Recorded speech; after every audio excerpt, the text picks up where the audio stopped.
Elles sont ouvertes, les JNCE 2018, les journées nationales des chefs d'entreprise. Elles avaient pour objectif de promouvoir l'investissement privé en vue d'une croissance inclusive en Côte d'Ivoire. Et on poursuit avec la semaine de l'inclusion financière qui a refermé ses portes avec une foire dédiée aux acteurs du système financier. Vous aurez les détails tout de suite dans cette édition. Et puis, nous parlerons de mode. Petit détour à la finale du Blisco Fashion Fund 2018. 3 jeunes stylistes ivoiriens ont été mis en compétition.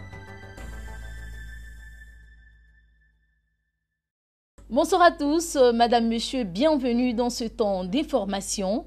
À San Pedro, les JNCE 2018, Journée nationale des chefs d'entreprise, ont démarré en présence du Premier ministre ivoirien Amadou Gon Coulibaly et de nombreux chefs d'entreprise. Cette initiative privée est une plateforme de promotion des opportunités économiques et touristiques.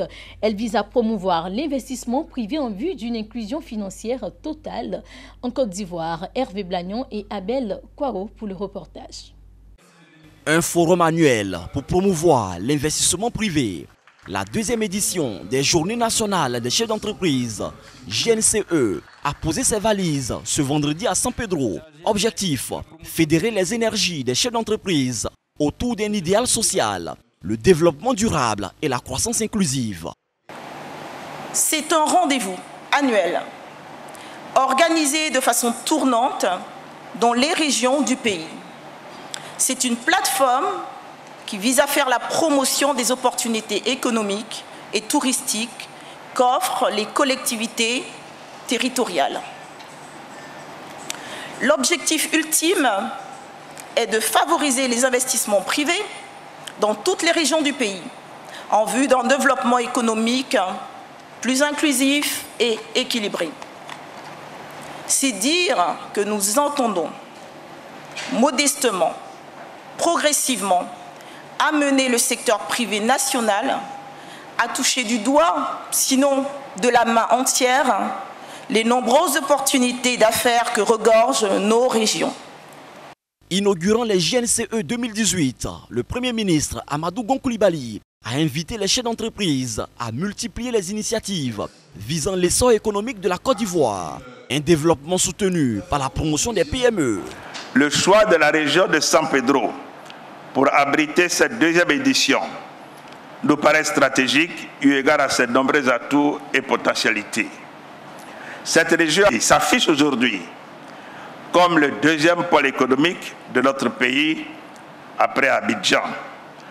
San Pedro, c'est le premier port d'exportation de cacao au monde, doté d'une infrastructure dense, dont un parc à bois de 7 hectares, 3 terminaux spécialisés, et San Pedro est également une région qui renferme en outre un domaine portuaire de 2000 hectares exploité seulement à 25%, soit 1500 hectares encore disponibles.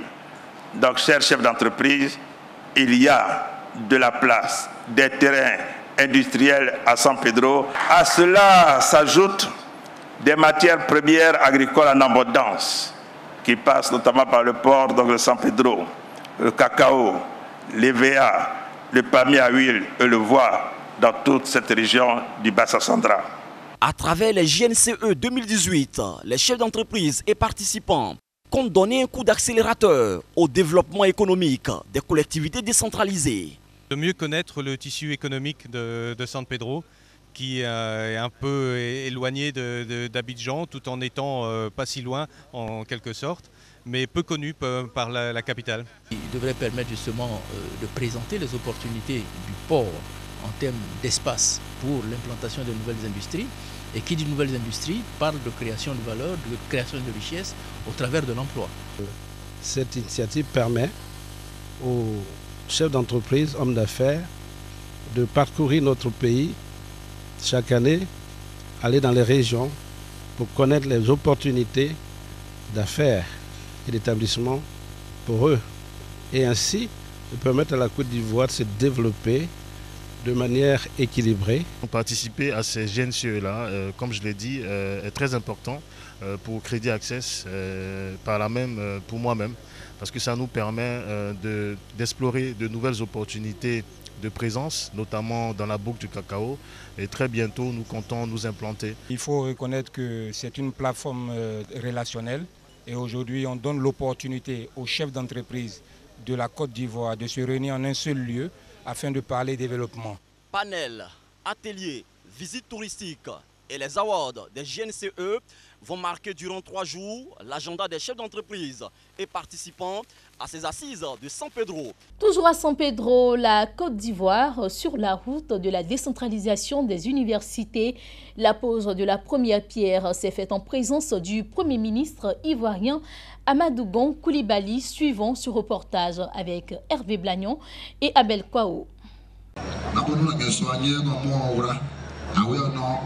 Cet édifice est le fruit d'un partenariat public-privé, État de Côte d'Ivoire, Envol Partenariat Côte d'Ivoire. L'université de San Pedro, un joyau de 302 hectares, bâti sur une parcelle du village communal de Goreke. Un investissement de 95 milliards de francs CFA. Pour la première tranche à construire sur une surface de 35 000 m², l'achèvement est prévu en fin d'année 2020. Et c'est 3000 étudiants qui fouleront ce temple du savoir au cours de l'année académique 2020-2021.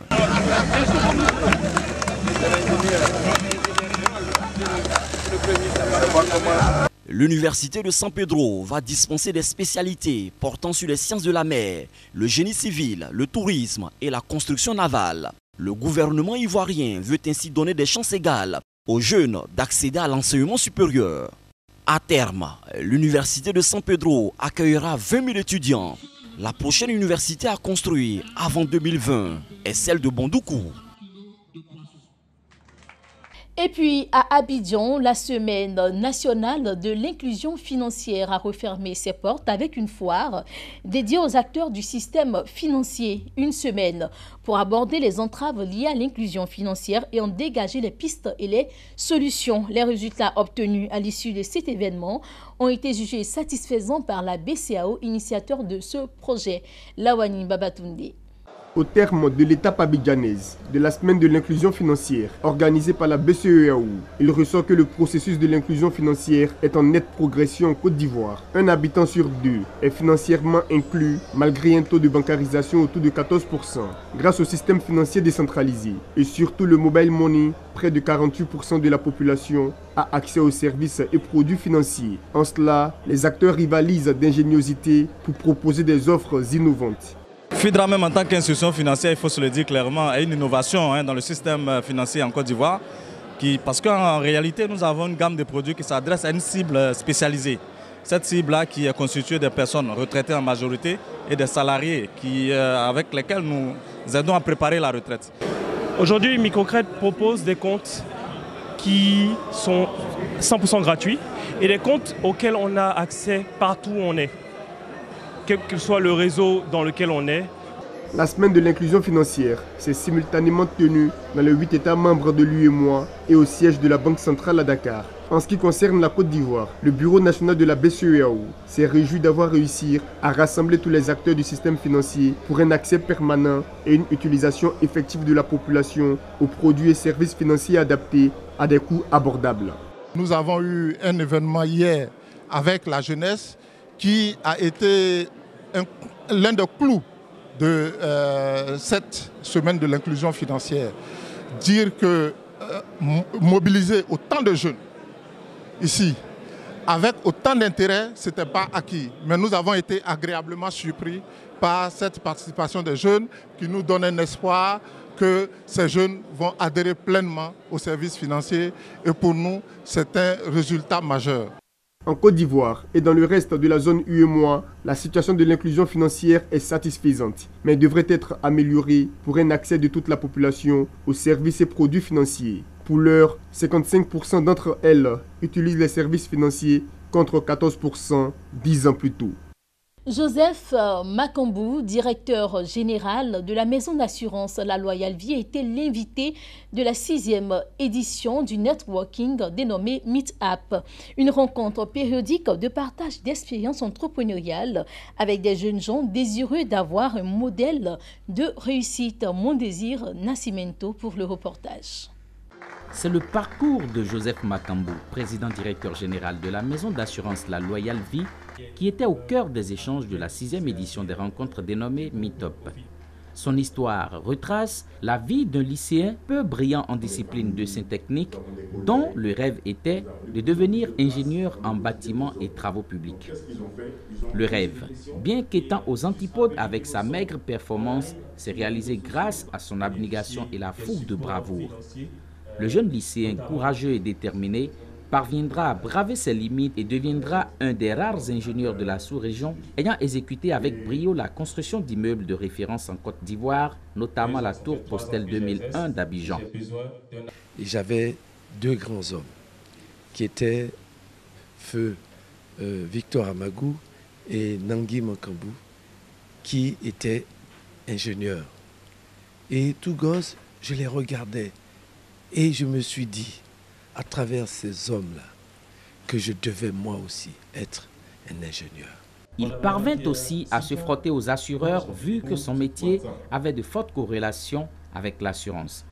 C'est vrai que dans la vie d'une entreprise, on peut avoir des faiblesses, on peut avoir des chutes, mais il faut savoir se relever. Et ce message, je tenais à le dire à la jeunesse ivoirienne qui fait tout pour pouvoir s'intégrer dans l'expérience professionnelle. C'est vrai qu'ils passent par des start-up, oui, mais il faut qu'ils bougent, il faut qu'ils aient de la créativité, il faut qu'ils aient cette capacité à se transformer. Un autre domaine où il se fera former et va réaliser son accomplissement. Somme toute, un parcours qui a suscité l'admiration des jeunes participants à cette 6e rencontre Meetup. Ce soir, M. Joseph Makambou nous a enseigné vraiment un témoignage de vie. Et ça, je peux dire que ma présence n'a pas été un hasard et j'ai appris beaucoup. C'est un modèle que je connais et que je côtoie au quotidien, qui me sert de modèle. Ce sont des histoires que j'ai entendues et qui m'ont motivé au quotidien à vouloir lui ressembler, à vouloir devenir meilleur. J'ai vu en lui une personne qui a osé, une personne qui n'a pas baissé les bras dès que le premier échec s'est présenté à lui. Et c'est ça qui m'a marqué le plus. Notons qu'au cours de la 6e édition du Networking Meetup, un focus a été fait sur les réseaux sociaux comme accélérateur de business. Et on parle de mode à présent. Le plus ancien fabricant de pagnes Vlisco a remis le couvert cette année avec l'organisation du Vlisco Fashion Fund 2018 Côte d'Ivoire. Ce concours permet de détecter des jeunes stylistes et d'en faire des champions. La finale a eu lieu ce vendredi. Elle a mis en compétition 3 jeunes stylistes ivoiriens. Corona Sekongo pour le reportage. Dans l'antichambre, les préparatifs vont bon train. Aucun détail n'est à négliger car il s'agit de mode. Quand le concours vient à commencer, le nom des modèles en dit long sur la volonté des 3 jeunes stylistes en compétition à impressionner un jury au nœud creux qui n'a plus à démontrer en matière de mode. Nzassa, femme battante, femme indépendante, la guerrière, robe de mariage. L'édition 2018 du Vlisco Fashion Fund aura tenu toutes ses promesses en images et en affluence. À la fin, le choix du jury est aussi celui du public. Toute sa créativité pour nous rapporter le Graal. Merci de l'applaudir très très très fort. Guylaine Kwame, grande gagnante. J'aimerais dire vraiment merci en fait à Vlisco. Je ne trouve pas les mots parce que je suis vraiment très émue en fait. C'est une très bonne opportunité et puis je compte la saisir. Dans l'euphorie de la victoire, Patéo tient à donner ce conseil aux vainqueurs. On a contrôlé les vêtements. On a même regardé à l'intérieur la couture et tout. Je crois qu'elle finit mieux. Elle a mieux fini. Mais il faut qu'elle travaille encore beaucoup plus. Et la finition, c'est tout. Ce concours s'inscrit dans la dynamique du groupe Vlisco de faire la promotion de jeunes stylistes à travers un fonds qui leur permettra d'être des champions. Ça fait plus de 170 ans que Vlisco produit des pagnes. Ces pailles-là sont en fait la matière première pour pouvoir coudre une tenue. Et pour pouvoir coudre une tenue, il faut que ce soit fait par un styliste, un couturier. Donc, les couturiers, les stylistes, les tailleurs sont la suite logique de notre activité. Nous essayons de déceler quels sont les couturiers, les bonnes graines, les champions de demain. Donc, c'est pour ça que nous organisons ce concours de jeunes stylistes pour pouvoir permettre à ces jeunes stylistes-là de réaliser leurs rêves. Cette soirée, riche en couleurs, s'est faite une place dans le cœur du public. C'était magnifique. On a vu que les jeunes ont beaucoup travaillé, il y a eu beaucoup de créativité. Mais on les encourage à continuer. Et puis bravo à Blisco. Défilé très beau, beaucoup de créativité. Ce sont des jeunes qui ont de l'avenir. On a vu des modèles sophistiqués, des modèles qui sont un peu moins sophistiqués. On encourage leurs initiatives de toutes les façons. C'est surtout le panier africain et la femme africaine. Donc les jeunes africains, j'encourage encore Blisco à aider nos jeunes. Très de couleurs, très chic, et on voit de nouveaux et de nouvelles stylistes qui sont en train de monter. On les félicite parce que ça se voit que c'est promet. Le vainqueur Côte d'Ivoire du Blisco Fashion Fair 2018, Guylaine Kwame, repart avec un chèque de 3 millions de francs CFA. Elle bénéficiera d'une formation de 2 semaines en Hollande pour perfectionner ses techniques de couture et être l'ambassadrice de la marque Blisco pendant 1 an. Un mot de culture dans ce journal en Côte d'Ivoire. La 2e édition du festival de Tabo se tient du 5 au 9 décembre prochain dans le centre du pays. Une rencontre qui va réunir les fils et filles de cette localité autour des valeurs de paix et de réconciliation. On revient avec Lawani Babatunde pour le reportage. Pendant 5 jours, les ressortissants de la région de la Niébi-Tiassa, au centre de la Côte d'Ivoire et de tout le pays, vont vibrer au rythme du festival de Tabo. Après une première édition en 2016, ce festival revient cette année et se veut un moment de retrouvailles et de gaieté autour des valeurs artistiques, culturelles et traditionnelles. Et surtout, une occasion pour sensibiliser les uns et les autres sur la paix et la réconciliation. Au sortir des élections, les dernières élections municipales et régionales, il y a eu beaucoup de dissensions au sein de familles, que ce soit des familles politiques, des familles, je dirais, biologiques, et même entre régions, entre villages, entre des frères. Il y a eu des difficultés, il y a eu des problèmes, il y a eu des querelles. Il y a eu même par endroits des morts.